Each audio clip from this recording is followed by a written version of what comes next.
1140 The Fan. Talkin Money! And we're back to Talkin Money with your host, Jeff Tarbell. Right, how you doing? We did get a quiz winner. Actually got a couple of them, so we got one off the text line. Did Penelope call? No.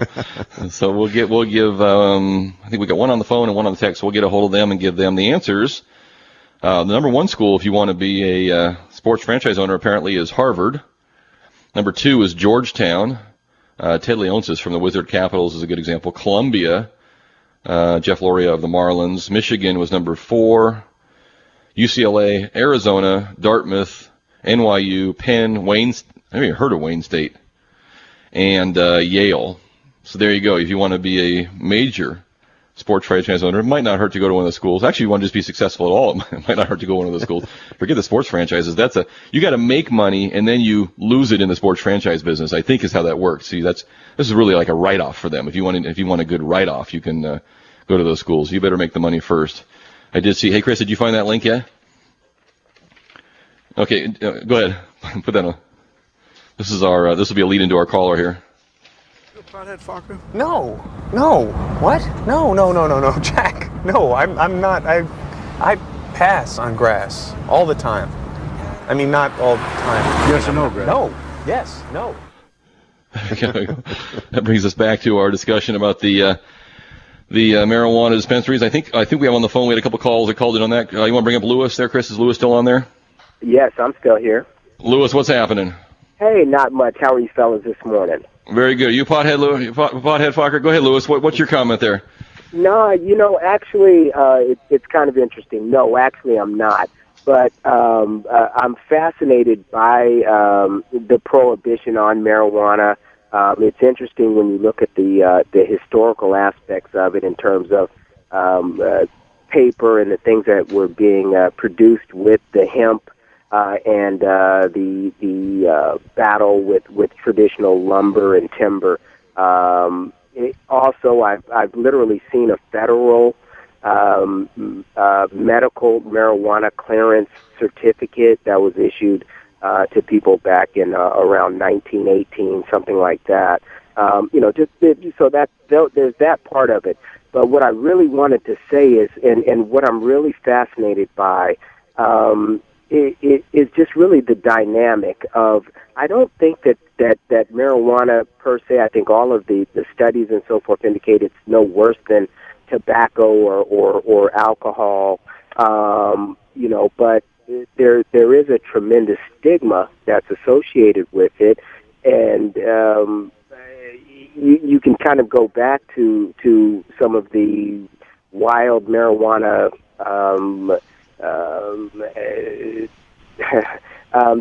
the different films and things, the wild marijuana, You'll Go Crazy, Reefer Madness things, and I think that has really stuck with a certain segment of our population in terms of really feeling that it's very dangerous. And this is where I'm going with that.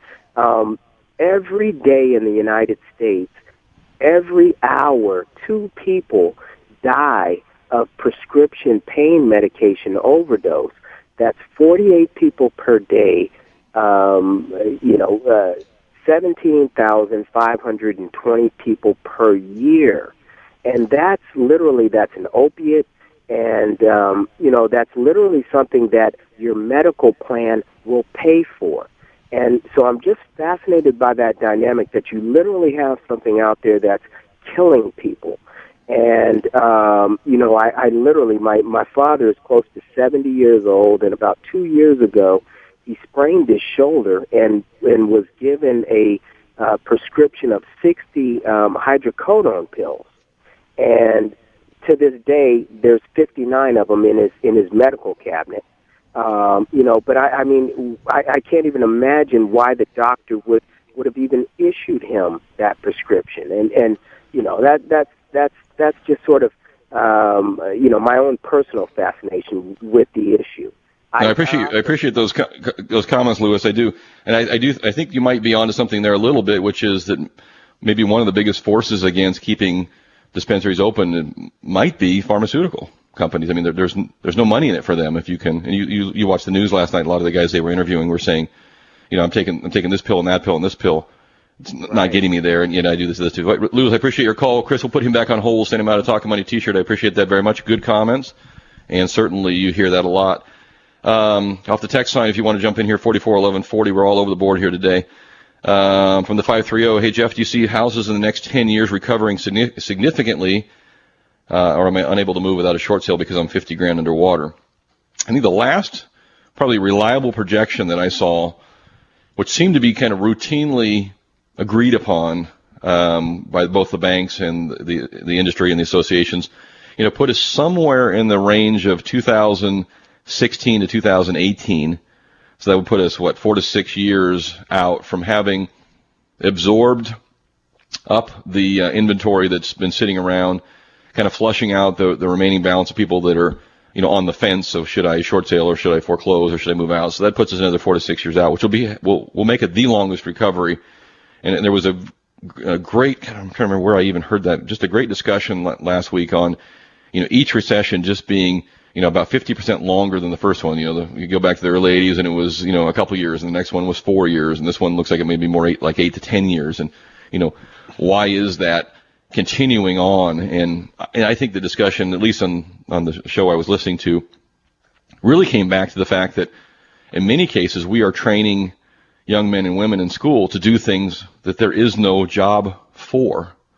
And we have lost when I was, maybe just before me, but in high school, late 70s, early 80s, I mean, you had kids that were shop kids.